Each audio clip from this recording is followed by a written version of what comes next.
दोस्तों जैसा आपको पता होना चाहिए कि रेलवे का कोई भी एग्जाम होता है तो उसमें 40% क्वेश्चन तो रेलवे के ही पुराने वर्षों में पूछे गए क्वेश्चन से ही फंस जाते हैं। प्लस बचे हुए 40% जो क्वेश्चन होते हैं ये एसएससी और भी जो कई एग्जाम होते हैं उनमें जो क्वेश्चंस पूछे जाते हैं वहाँ से फंस जाते हैं। प्लस 20% क्वेश्चन आपको नए मिलते हैं। तो यहाँ पर दोस्तों हम इस वीडियो में क्या कर रहे हैं, बायोलॉजी के ऐसे कठिन वाले प्रश्नों को करेंगे जिसमें कि ये जो प्रीवियस ईयर वाले 40% प्लस एसएससी और अलग एग्जाम में पूछे जाने वाले जो क्वेश्चन जो कि रेलवे में पूछे जा सकते हैं उसका मैं रिवीजन करवाने वाला हूँ।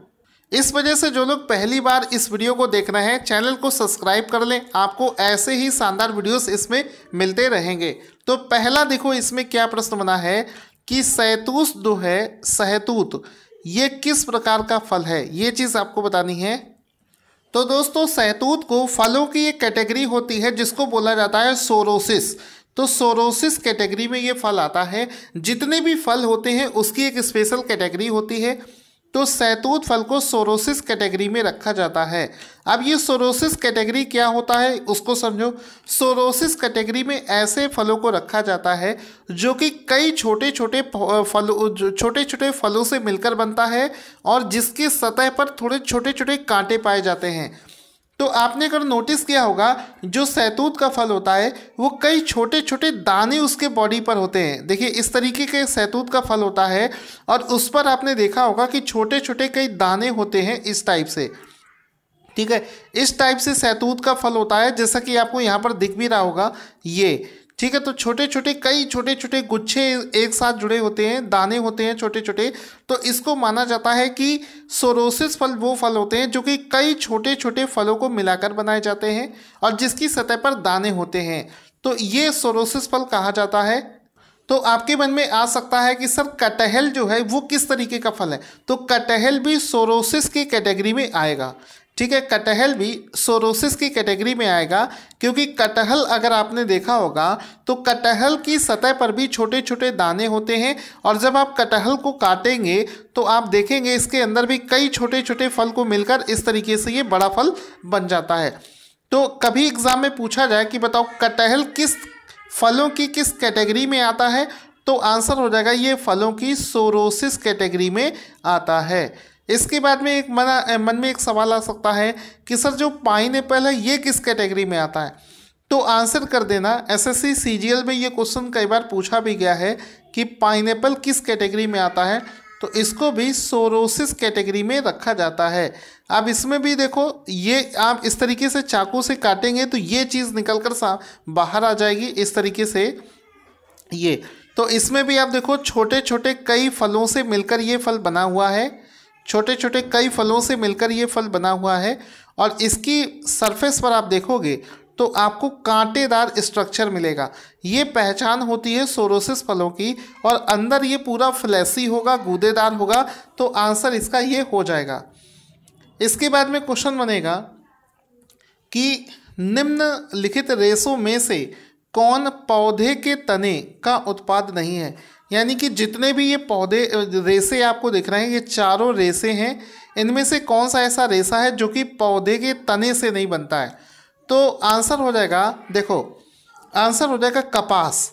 कपास आपने देखा होगा कपास का पौधा तो ये बीजे से बनता है, जबकि सन, पटसन और जूट ये तीनों बनते हैं पौधे के तने से। ये पौधे के तने का उत्पाद है। तो अलग से भी अगर एक क्वेश्चन आपसे पूछा जाए कि बताओ जूट कैसे बनता है, तो ये पौधे के तने से बनता है।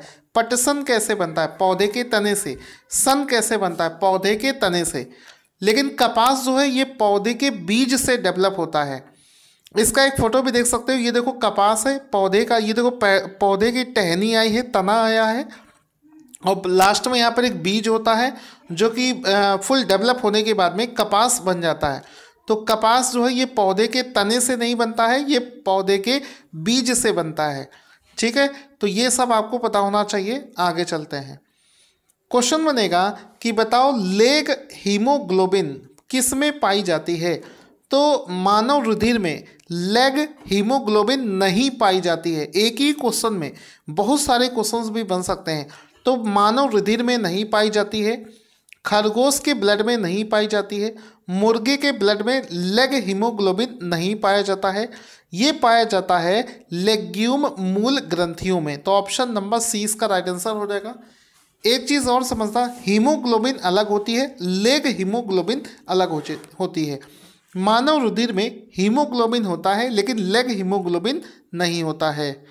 इसके बाद में अगला क्वेश्चन बनता है कि निम्नलिखित में से कौन सा मनुष्य के द्वारा निर्मित धान्य है, ठीक है, जो कि प्रकृति में नहीं पाया जाता है, मतलब नेचुरल तरीके से अवेलेबल नहीं है लेकिन उसको आर्टिफिशियल तरीके से बनाया गया है। तो इसमें आंसर क्या हो जाएगा? आंसर हो जाएगा टीटी क्रेल, ऑप्शन नंबर सी। टिट्री केल जो है इसको आर्टिफिशियल तरीके से बनाया गया है, ठीक है। टिट्री केल जो है इसको आर्टिफिशियल तरीके से बनाया गया है, नेचुरल तरीके से नहीं बना है। ये जो बौना गेहूं है ये नेचुरल है, संकर गेहूं नेचुरल है, सोयाबीन नेचुरल है। जो टिट्री केल है इसको आर्टिफिशियल तौर पर बनाया गया है साइंटिस्टों के द्वारा। अब इसके बारे में कई क्वेश्चंस पूछे जा सकते हैं, जैसे कि ये जो टीटी क्रेल है इसको कैसे बनाया गया, कौन से पौधों को संकर विधि से बनाया गया है। तो इसको लेबोरेटरी में बनाया गया है, किसको किसको मिलाकर, गेहूं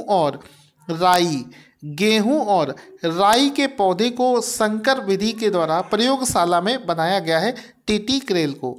साथ ही साथ में आपसे पूछेगा इसमें गेहूं का मादा और राई का नर भाग, ये भी एग्जाम में पूछा जाता है, कई बार एग्जाम में रिपीटेड है। गेहूं का मादा और राई का नर भाग आपस में क्रॉस करा के इसको बनाया जाता है। लेकिन ये जो धान है ये खाने योग्य अच्छी नहीं होती है, इसको बेसिकली पशुओं के चारे के लिए इस्तेमाल किया जाता है, इसकी रोटी अच्छी नहीं बनती है। निम्नलिखित में से कौन सा अनाज मानव निर्मित है मानव निर्मित है मतलब नेचुरल नहीं है। तो इनमें से नेचुरल ये ऑप्शन नंबर सी, आपको जैसा कि अभी पूरा एक्सप्लेनेशन ही यही चीज़ हुई है, टीटी क्रेल जो है ये नेचुरल नहीं है। इसके बाद में है कि बैक्टीरिया को किस चीज़ से देखा जा सकता है। जो सूक्ष्म जीवाणु होते हैं बैक्टीरिया जो है उसको किससे देखा जाता है। तो आंसर हो जाएगा कंपाउंड माइक्रोस्कोप, हिंदी में खुर्दबीन। कंपाउंड माइक्रोस्कोप से सूक्ष्म बैक्टीरिया को देखा जा सकता है। क्वेश्चन बनेगा कि कुछ जो बैक्टीरिया होते हैं वो अपना भोजन संश्लेषित करते हैं, ठीक है। अब उसका कारण है कि इन जीवाणुओं में हरा पदार्थ जो कि हरित लवक कहलाता है पाया जाता है। तो आंसर हो जाएगा इसका कि कथन तो ठीक है लेकिन इसका कारण सही नहीं है। देखिए जो बैक्टीरिया होता है, जीवाणु होते हैं, वो स्वपोषित भी हो सकते हैं, परपोषित भी होते हैं। मतलब कुछ जीवाणु जो होते हैं वो स्वपोषित होते हैं, मतलब वो अपना भोजन खुद से संश्लेषित कर सकते हैं। लेकिन कुछ बैक्टीरिया परपोषी होते हैं, मतलब वो किसी दूसरे पर निर्भर होते हैं भोजन के लिए, वो अपना भोजन खुद नहीं बना सकते। इस वजह से पहला कथन तो बिल्कुल सही है कि कुछ जीवाणु भोजन संश्लेषित कर सकते हैं, ये बात बिल्कुल ठीक है। लेकिन बैक्टीरिया के अंदर में ध्यान देना कभी भी हरित लवक नहीं होता है, बैक्टीरिया के अंदर हरित लवक नहीं होता है। तो ये ऑप्शन तो हमेशा ही गलत होगा, ऑप्शन नंबर सी इसका राइट आंसर हो जाएगा। क्वेश्चन बनेगा कि जो सूक्ष्म जीवाणु यानी कि बैक्टीरिया है उसके बारे में कौन सा कथन सही है कौन सा कथन सत्य है। ये जीवित और मृत की सीमा रेखा होता है, बिल्कुल गलत है, बिल्कुल गलत है, ऐसा हो ही नहीं सकता। बैक्टीरिया जो है हमने सुना है ये एक कोशिकीय जीव है, ठीक है। वनस्पति और जानवर की सीमा रेखा पर है, नहीं। फूल देने वाले और फूल ना देने वाले बिल्कुल नहीं। तो उपर्युक्त में से कोई भी सही नहीं है, ऑप्शन नंबर डी इसका राइट आंसर हो जाएगा। क्योंकि जो बैक्टीरिया है वो एक कोशिकीय जीव होता है। एक प्रश्न एग्जाम में बहुत ज़्यादा पूछा जाता है कि बैक्टीरिया को कौन से जगत में रखा जाता है। तो इसको मोनेरा कैटेगरी, कौन सी कैटेगरी, मोनेरा, इसको मोनेरा समुदाय में रखा जाता है, मोनेरा कैटेगरी में इसको रखा जाता है। कुछ बैक्टीरिया हमारे शरीर के लिए लाभदायक होते हैं और कुछ बैक्टीरिया हमारे शरीर के लिए हानिकारक होते हैं। तो दोनों चीज़ें आपको पता होना चाहिए।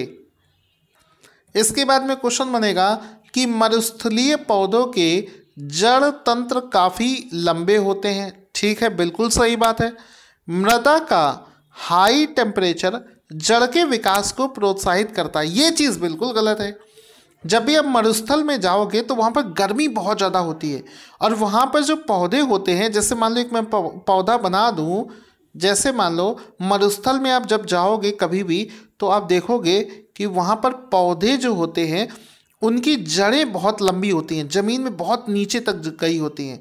ठीक है, ये बात तो बिल्कुल सही है, तो कथन सही है। अब कहते हैं कि जो मरुस्थल में बहुत ज़्यादा जो गर्मी होती है ये इसकी वजह से उसकी जड़ लंबी हो गई है, ये गलत है। तो ऑप्शन नंबर सी सही हो जाएगा।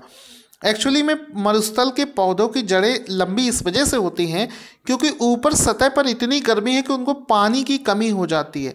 तो वो क्या करते हैं, बहुत गहराई में जो पानी स्थित है उसकी खोज के लिए, उसको खोजने के लिए वो जड़ें बहुत नीचे तक पहुंच जाती हैं और पानी को अवशोषित करके पौधे तक ऊपर तक पहुंचाती हैं। ठीक है, अब इसमें बहुत सारे क्वेश्चंस बन सकते हैं। अब इसमें देखो क्या क्या चीज़ें हो सकती हैं। अब इसमें हम लोग देखेंगे नीचे, ये आप देख सकते हैं, इसमें देखो साफ साफ दिख रहा होगा आपको कि मरुस्थल के पौधे जो हैं ये मांसल होते हैं, मतलब मोटी मोटी पत्तियां होंगी, पतली पत्तियां नहीं होंगी, मतलब इस तरीके फ्लैसी, मांस बहुत होगा इनमें, फ्लैसी। ठीक है, देखो सभी पौधे, इनकी जड़ें बहुत लंबी, क्योंकि पानी जैसे यहाँ नीचे है तो पानी की खोज में नीचे जाती हैं, ना कि गर्मी की वजह से उनकी ऐसी जड़ें हैं। ठीक है, आगे चलते हैं। क्वेश्चन बनेगा मरुस्थलीय पौधों की जड़ें लंबी क्यों होती हैं? क्योंकि सीधा सा आंसर है, आपको कोई और ऑप्शंस देखना ही नहीं है आप, क्योंकि भटकाने वाला आपको बहुत ज़्यादा भटकाएगा कि गर्मी बहुत पड़ रही है और ये है वो है। आंसर हो जाएगा जड़ें जो हैं ये पानी की तलाश में लंबी हो जाती हैं। तो ऑप्शन नंबर सी बी इसका राइट आंसर हो जाएगा। एक और क्वेश्चन यहाँ पर बनता है कि जो मरुस्थल के पौधे होते हैं उसकी एक कैटेगरी होती है, उसको कुछ नाम दिया गया है। तो मरुस्थल के पौधों को फ्रिएटोफाइट्स बोला जाता है। क्या बोला जाता है? मरुस्थल के पौधों को फ्रिएटोफाइट्स बोला जाता है। मरुस्थल के पौधों को फ्रिएटोफाइट्स बोला जाता है। तो ये भी ये चीज़ भी याद रखिएगा, मरुस्थल के पौधों को फ्रिएटोफाइट्स बोला जाता है। फिर क्वेश्चन बनेगा मरुस्थल में फ्रिएटोफाइट्स, देखो फ्रिएटोफाइट्स आपको सिखा दिया, अगर ये ना सिखाया होता तो इस वाले क्वेश्चन में आपको यही नहीं समझ में आ रहा होता कि फ्रिएटोफाइट्स होता क्या है। तो मरुस्थल में फ्रिएटोफाइट्स मिलते हैं यदि ऐसे पादप जिनमें, तो मरुस्थल में फ्रिएटोफाइट्स मिलते हैं तो इसमें क्या होता है, रसाल स्तंभ, ये गलत है। पत्तियों में वसा का संग्रहण, ये होता है। ठीक है, यानी कि ऐसे पादप जिनमें लंबी मूसलाधार जड़ होती है, छोटी अथवा कांटेनुमा पत्तियां होती है, ये सब गलत है। इसमें देखो मरुस्थल के पौधे में जड़ें लंबी होती है, मूसलाधार होती हैं, ये बिल्कुल सही है। ऑप्शन नंबर सी सही हो जाएगा। फिर क्वेश्चन है कि डेजर्ट यानी कि मरुभूमि में पादप अधिकतर कैसे होते हैं? तो मरुस्थल के पौधे कैसे होते हैं? मांसल होते हैं, मांसल। ऑप्शन नंबर बी सही हो जाएगा। मतलब उनकी जो पत्तियां हैं वो मोटी मोटी होती हैं, जैसा कि आपको मैंने दिखाया था, पानी की कमी की वजह से ये मोटी मोटी होती हैं। तो ऑप्शन नंबर मोटी वाला आंसर सही हो जाएगा, मांसल होते हैं। फिर उसके बाद में क्वेश्चन बनेगा कि पौधे जो नमक युक्त मिट्टी में उगते हैं को क्या कहा जाता है? तो कोई ऐसे पौधे जो कि साल्ट वाले एरिया में उगते हैं उनको बोला जाता है हैलोफाइट। ऐसे पौधे कहाँ मिलेंगे सोचकर बताओ। ऐसे पौधे जैसे कि समुद्र के किनारे, क्योंकि समुद्र में नमक का भंडार होता है और समुद्र के किनारे आप देखोगे तो जो पौधे उगे होते हैं उन्हें हेलोफाइट बोला जाता है। हेलोफाइट इंग्लिश और हिंदी दोनों में लिखा है, ये मतलब आपको ये ना लगे कि सर समझ में नहीं आ रहा है। हेलोफाइट्स बोला जाता है। आप देख सकते हो कहीं पर पानी भरा हो, समुद्र के किनारे ये जो पौधे हैं इन सभी को हेलोफाइट्स बोला जाता है। और ये क्या करते हैं कि खारे पानी में भी जीवित रह सकते हैं। फिर उसके बाद में क्वेश्चन बनता है कि बताओ इपीफाइट प्लांट किसको कहा जाता है? इपीफाइट प्लांट ऐसे पौधे जो कि मैकेनिकल सपोर्ट के लिए किसी दूसरे पौधे पर चढ़ जाते हैं, यांत्रिक अवलंबन जिसको बोलते हैं। आपने अपने घर में मनी प्लांट या फिर किसी और पौधे की बेल लगाई होगी। बेल क्या करती है, एक बड़ा सा पौधा होगा, उस पर बेल जो होती है, बेल हम लोग सिंपल भाषा में, देसी भाषा में बेल बोलते हैं, तो वो इस पर इस तरीके से चढ़ जाती है, क्योंकि खुद तो वो चढ़ नहीं पाएगी, वो मैकेनिकल सपोर्ट लेती है। तो यांत्रिक अवलंबन के लिए दूसरे पौधे पर जो डिपेंडेंट होते हैं उसको बोला जाता है एपीफाइट। तो ये जो पौधा नीला वाला हुआ इसको बोला जाएगा एपीफाइट। आप समझो विज्ञान क्यों कठिन है। जीव विज्ञान इस वजह से कठिन है क्योंकि इसमें हर एक चीज़ को एक कैटेगरी नाम दिया गया है। तो ये वो पौधा हो गया, देखो ये छोटी सी बेल है जो कि दूसरे पौधे पर चढ़ रही है मैकेनिकल सपोर्ट लेने के लिए, तो इसको क्या बोलोगे, एपीफाइट। एपीफाइट ये सब एग्जाम में पूछते हैं। इसके बाद में क्वेश्चन है, जो एप्पल है, सेब होता है, उसके फल में जो लालिमा होती है, रेड कलर होता है उसका, वो किस वजह से होता है? तो वो होता है anthocyanin. Option number A, anthocyanin. ये एंथोसाइनिन नाम का केमिकल होता है जिसकी वजह से होता है। एप्पल आप खरीदोगे तो जितना ज़्यादा लाल एप्पल होगा यानी कि उसमें एंथोसाइनिन की मात्रा ज़्यादा है, तो एंथोसाइनिन इसका राइट आंसर हो गया। और अगर रिसेंट में देखें तो एसएससी एमटीएस में ये क्वेश्चन पूछा गया है, ठीक है, एसएससी एमटीएस का क्वेश्चन है। फिर उसके बाद में क्वेश्चन है, टमाटर में लाल रंग किस वजह से होता है? तो आंसर हो जाएगा लाइकोपिन। Lycopene, lycopene. टमाटर का जो लाल रंग होता है वो लाइकोपिन की वजह से होता है। ऑप्शन नंबर 20 का राइट आंसर हो जाएगा लाइकोपिन। लाइकोपिन की वजह से ये इसका रेड कलर होता है। इसमें आप देखोगे टोमेटो, तो टोमेटो का जो लाल रंग होता है वो लाइकोपिन की वजह से होता है। और सबसे पहले तो दोस्तों कमेंट करके बताओ, क्योंकि एक नए तरीके से वीडियो बनाया है, आपको ये वीडियो लगा कैसा? पहले तो ये चीज़ कमेंट करके बताओ। अगर आपको वीडियो पसंद आया हो तो इसको लाइक और शेयर करना। जितना ज़्यादा आप लाइक और शेयर करोगे उतनी ही मेहनत से और भी वीडियोस बनाता रहूँगा।